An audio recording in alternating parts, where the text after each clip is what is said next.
Like کریں، subscribe کریں اور بیل آئیکن کو ضرور دبائیں تاکہ آنے والے ویڈیوز اب تک سب سے پہلے پہنچے۔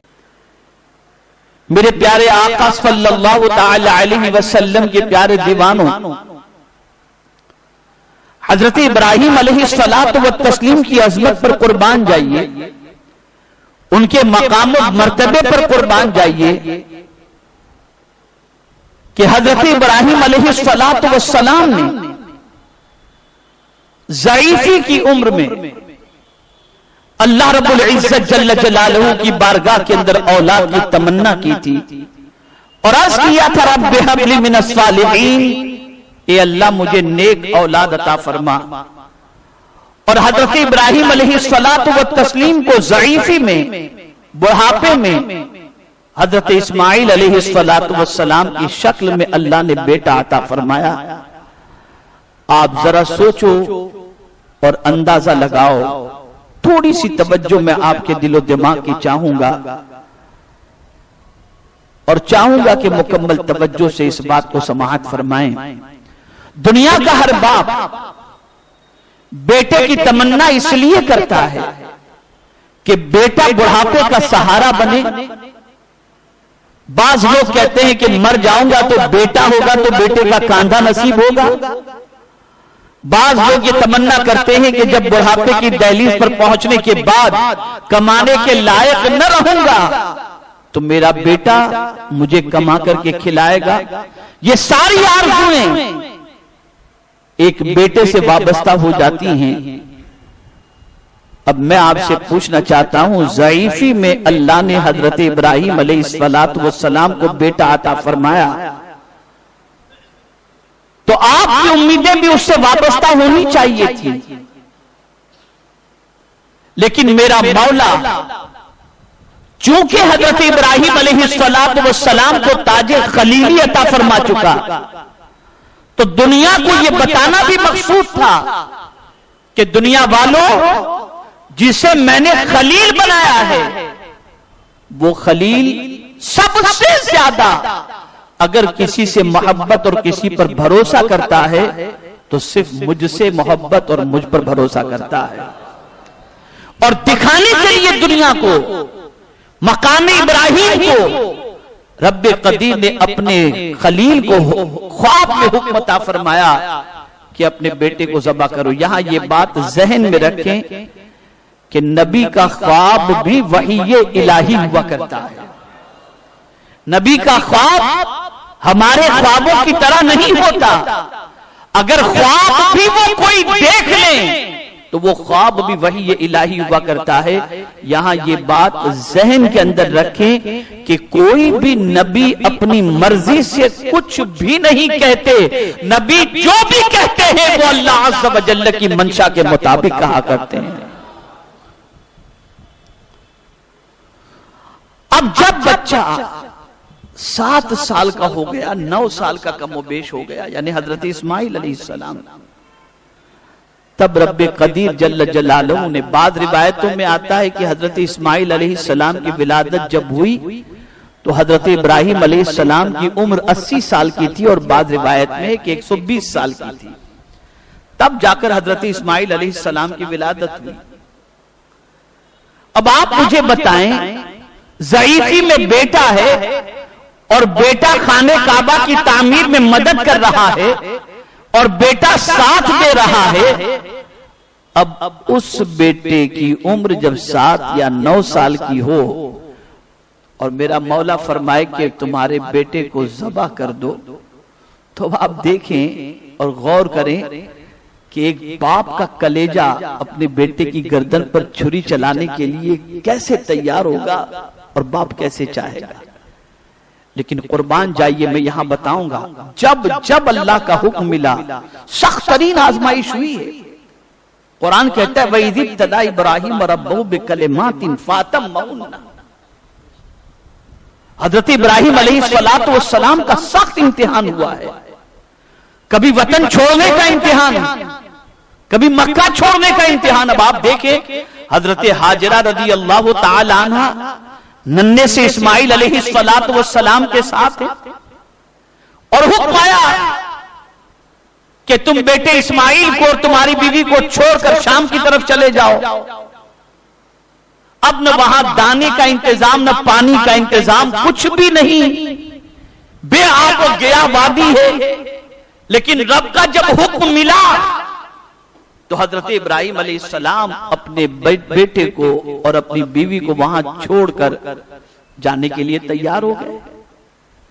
بیوی نے کہا، اب دیکھیے سوچ دیکھیے، بیوی نے کہا کہ آپ جا رہے ہیں مجھے اور اسماعیل کو چھوڑ کر. حضرت اسماعیل دودھ پیتے بچے تھے، بہت چھوٹے تھے.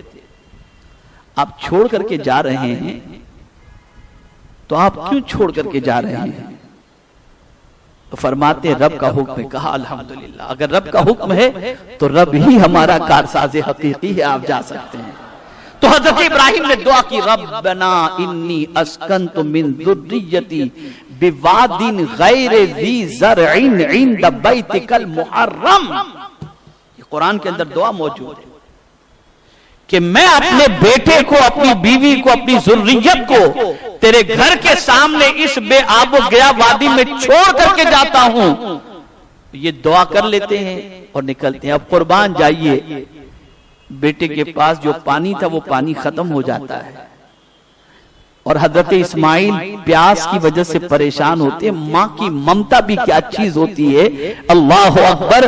حضرت حاجرہ رضی اللہ تعالی عنہ اپنے بیٹے کے لیے پانی کی تلاش کے اندر صفا پر جاتی ہیں، وہاں سے دوڑ لگاتی ہیں، مروہ پر جاتی ہیں، اس طرح سے 7 چکر لگاتی ہیں اور بار بار وہاں دیکھتی ہیں جہاں حضرت اسماعیل علیہ السلام کو کعبے کے پاس انہوں نے چھوڑا تھا کہ میرا بیٹا صحیح تو ہے، اسے کوئی تکلیف تو نہیں پہنچی. صفا مروہ کی دوڑ لگاتی ہیں اور پھر جو گرین لائٹ آج صفا مروہ کے درمیان ہے جہاں پر لوگ دوڑتے ہیں، جسے میلین اخضرین کہتے ہیں، اس جگہ پر جب پہنچتی تھی تو وہ دوڑ لگاتی تھی اور کعبے کی طرف اپنے بچے کو دیکھتی تھی. اللہ اکبر. 7 چکر مکمل ہوئے تو کیا دیکھا کہ بیٹا جہاں رکھا ہوا تھا اس کے قریب کوئی چیز چمکتی دکھائی دی. دوڑ کر کے آئیں تو کیا دیکھا، حضرت اسماعیل علیہ السلام نے جہاں ایڑیاں رگڑی تھی وہاں سے پانی کا چشمہ نکل چکا تھا. اب وہی پانی جب سے اسماعیل علیہ السلام نے ایڑیاں رگڑی تھی تب سے نکلا ہے. تب سے 4000 سال تاریخی اعتبار سے ابھی تک کو ہو گئے ہوں گے کم و بیش. تب سے وہ پانی نکلا ہے، آج بھی نکل رہا ہے اور قیامت تک نکلتا رہے گا، قیامت تک نکلتا رہے گا.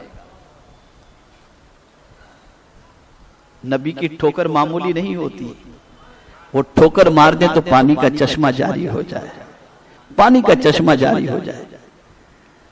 اور ماں کی ممتا بھی دیکھیے کہ اپنے بیٹے کے لیے کس طرح سے چکر لگاتی ہیں. اب عبادت کا یہ کون سا طریقہ ہے؟ دوڑنا، یہ عبادت کا کون سا طریقہ ہے؟ لیکن قربان جائیے، اس ماں نے اللہ پر بھروسہ کر لیا تھا تو ایسی نیک بندی کے طریقے کو بھی میرے مولا نے عبادت میں شامل فرما لیا. اب نبی بھی اگر عمرہ کرنے کے لیے جائیں یا حج کریں، ابھی تو کوئی نبی آنا نہیں، سرکار پر نبوت ختم ہو گئی، لیکن حضور نے بھی عمرہ کیا تو حضرت حاجرہ کے طریقے پر صحیح کی. حضور نے اس سنت پر حضور نے عمل کیا. اندازہ لگائیں آپ، اب وہ ناز کا پلا بچہ اسے ذبح کرنے کا ہو. اب جب حضرت اسماعیل علیہ السلام کو تیار کرنے کے لیے حضرت ابراہیم نے فرمایا، شیطان نے وسوسے پیدا کیے. تمہیں معلوم ہے حاجرہ تمہارے بیٹے کو کہاں لے جایا جا رہا ہے تیار کر کے؟ کہا لے جا رہے ابراہیم کہیں تفریح کے لیے لے جاتے ہو؟ کہا نہیں، ان کو چھری چلانے کی، گردن پر چھری چلائیں گے. کہا بڑے عجیب آدمی ہو، کوئی باپ اپنے بیٹے کی گردن پر چھری چلاتا ہے؟ کہا ہاں انہیں ایسا ہی حکم اللہ کی طرف سے ملا ہے. کہا پھر ایک بیٹا کیا، ہزاروں بیٹے میرے رب کے نام پر قربان. یہ ہے، اسے سمجھو آپ، اسے سمجھو. یہ قربانی کوئی کھیل تماشا نہیں، گوشت کھانے پینے کا نام نہیں ہے. اس قربانی کے پیچھے وہ چیز کار فرما ہے کہ ہم اللہ عز و جل پر کامل بھروسہ کرتے ہیں. یہ بھروسہ اس قربانی کے پیچھے موجود ہے، یہ توکل اس قربانی کے پیچھے موجود ہے. اب گئے بھی، بیٹے کی گردن پر چھری چلانے کے لیے بھی تیار ہو گئے.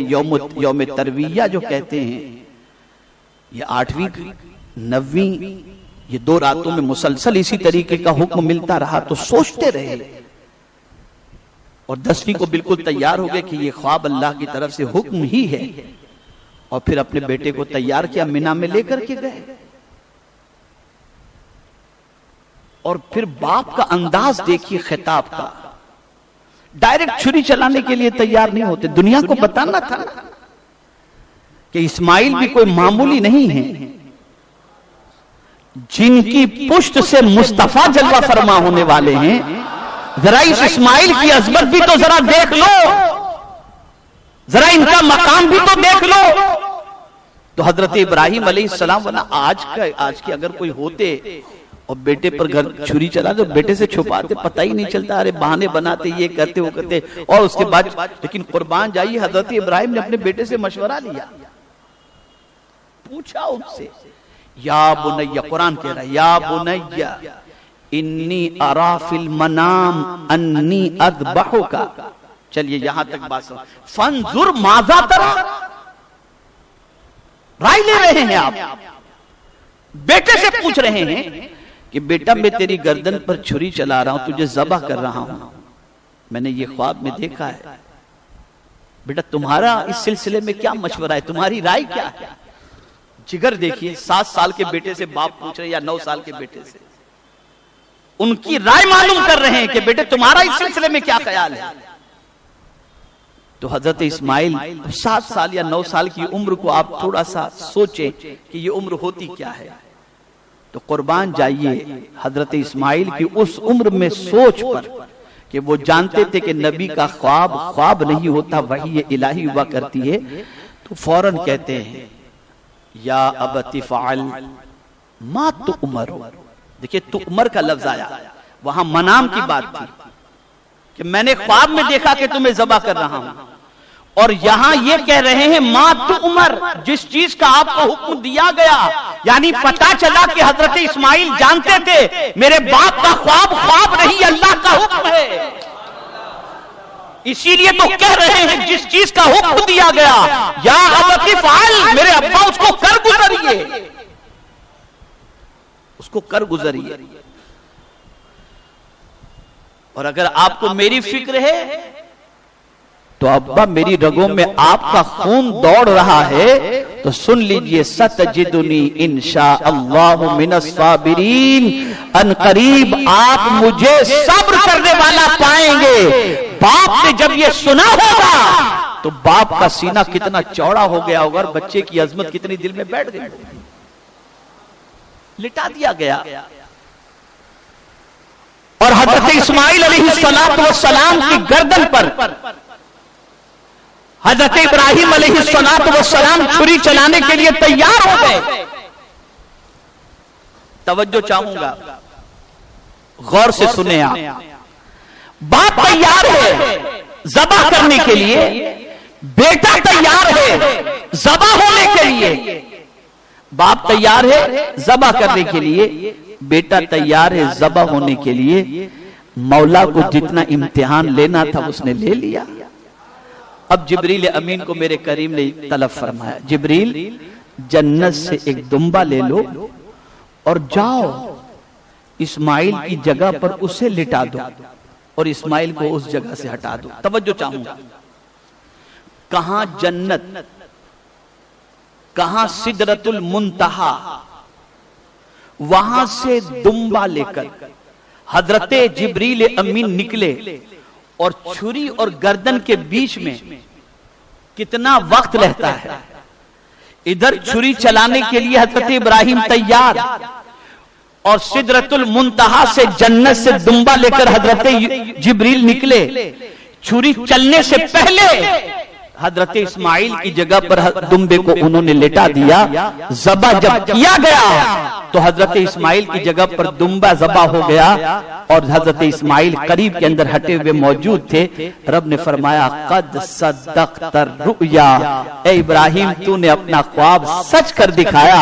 انا کذالک نجزی المحسنین، ہم نیکی کرنے والوں کو ایسا ہی بدلہ عطا کرتے ہیں. اور بیٹے کو بقید حیات حضرت ابراہیم علیہ السلام نے دکھایا. توجہ چاہوں گا، سدرۃ المنتہا سے چلے، جنت سے دمبا لے کر کے چلے. وہ لوگ جو حضور کے بارے میں یہ اعتراض کرتے ہیں کہ سفر معراج اتنے مختصر سے وقت میں حضور نے کیسے طے کر لیا، میں کہتا ہوں قربانی کیوں کرتے ہو؟ یہ دمبا لے کر حضرت جبریل کب چلے تھے؟ جب حضرت جبریل سرکار کے جو غلام ہیں وہ پلک کے جھپکنے سے پہلے اتنا لمبا سفر طے کر سکتے ہیں تو میرے مصطفیٰ کے سفر پر اعتراض کیوں کرتے ہو؟ جبریل تو خادم ہے حضور کے، خادم ہے حضور کے. جب خادم کا یہ عالم ہے تو آقا کا عالم کیا ہوگا؟ یہ سب تسلیم کرتے ہیں کہ حضرت جبریل دمبا لے کر گیا. ادھر اعتراض نہیں کرتے، ادھر اعتراض نہیں کرتے. اعتراض کرتے ہیں تو حضور پر اعتراض کرتے ہیں معاذ اللہ. وجہ سب سے بڑی یہ ہے کہ دشمنی ہی ان کو حضور سے ہے، حضور ہی سے ان کو دشمنی ہے. وہ کمالات مصطفیٰ صلی اللہ علیہ وسلم کے منکر ہیں. اب سرکار کے صدقے میں اس امت پر کرم کیا ہوا آپ دیکھیں، سرکار کے صدقے میں اس امت پر کرم کیا ہوا. اللہ اکبر. حضور صلی اللہ علیہ وسلم سے پہلے بھی لوگ قربانی کیا کرتے تھے، لیکن وہ بتوں کے نام کی قربانی کرتے اور ان کی قربانی کی قبول ہونے یا نہ قبول ہونے کی ایک علامت تھی. اور وہ علامت کیا تھی؟ قربانی کرنے کے بعد وہ قربانی جس چیز کی کرتے اسے پہاڑ پر رکھ دیتے یا میدان میں رکھ دیتے. اگر آسمان سے آگ آ کر اسے جلا دیتی گویا قربانی قبول ہو گئی، اور اگر وہ چیز وہیں پڑی رہتی اور آسمان سے کوئی آگ نہ آتی تو یہ واضح ہو جاتا کہ اس بندے کی قربانی قبول نہیں ہوئی. تو اگر قربانی قبول نہیں ہوئی تو لوگ تانا دیتے تیری قربانی تو قبول نہیں. لیکن یا رسول اللہ آپ کی عظمتوں پر قربان، آپ کے صدقے جائیں کہ پروردگار نے اس امت پر اپنے حبیب کے صدقے میں اتنا کرم فرمایا، اتنا کرم فرمایا، اتنا کرم فرمایا کہ کس کی قربانی قبول ہے کس کی قربانی قبول نہیں، یہ مولا نے اس پر پردہ ڈالے رکھا ہے تاکہ امت کا بھرم رہ جائے. یہ کیسی بھی ہے میرے حبیب کی امت ہے، اس کا راز افشا نہ ہونے پائے. اسی لیے استاد زمن کہتے ہیں جو آج کسی پر عیب کھلنے نہیں دیتے کب وہ چاہیں گے کہ حشر میں رسوائی ہو. تو آج کوئی یہ کانفیڈنشلی نہیں کہہ سکتا کہ میری قربانی قبول ہوئی یا میری قربانی ضائع ہو گئی، اس لیے کہ جو بھی قربانی کرتا ہے قبولیت میرے مولا کے دستے قدرت میں ہے، اس کی بارگاہ میں ہے. اور اللہ تعالیٰ اپنے حبیب صلی اللہ تعالی علیہ وسلم کے صدقہ و طفیل حضور صلی اللہ علیہ وسلم کے سارے غلاموں کی قربانی کو قبول فرمائے.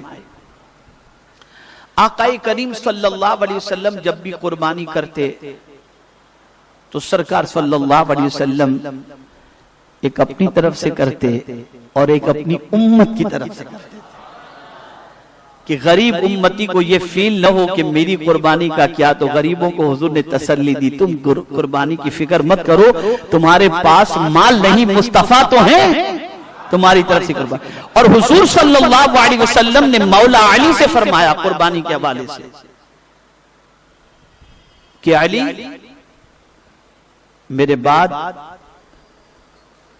میرے نام کی بھی قربانی کی جائے. تو مولا علی کرم اللہ تعالی وجہہ الکریم جب بھی قربانی کرتے تو ایک اپنی طرف سے کرتے اور حضور صلی اللہ علیہ وسلم کی طرف سے بھی قربانی کیا کرتے تھے. تو میرے پیارے آقا صلی اللہ علیہ وسلم کے پیارے دیوانوں، قربانی حضرت ابراہیم علیہ السلام اور میرے آقا صلی اللہ علیہ وسلم کی سنت مبارکہ ہے. ہمیں چاہیے کہ قربانی کرنے سے پہلے ہماری نیت گوشت کھانے کی نہ ہو، اللہ سے قریب ہونے کی ہو، اللہ کو راضی کرنے کی ہو۔ اس نیت سے آپ قربانی کریں۔ جب اس نیت سے قربانی کریں گے تو یہی قربانی اللہ سے قریب کرنے کا ذریعہ بن جائے گی۔ اور دوسری چیز کہ قربانی خوش دلی سے کریں۔ قربانی خوش بہت مہنگا یار، اپنے بس کا روگ کیسے یار کیا کریں، ایسے خوش دلی سے کرو۔ صاحب استطاعت ہے، کر سکتے ہیں تو قربانی میں اتنی رقم لگ جائے گی، ایسا ہوگا ویسا ہوگا، یہ سب سوچنے میں نہ لگو، بلکہ قربانی جب بھی کرو خوش دلی کے ساتھ کرو، فراخ دلی کے ساتھ کرو، اور اچھے جانور پر قربانی کرو کہ یہ قربانی کا جانور قیامت کے دن پل صراط پر ہمارے لیے سامان نجات بنے گا، اور قیامت میں اللہ کی بارگاہ کے اندر ہمارے لیے نجات کا سامان بن سکتا ہے۔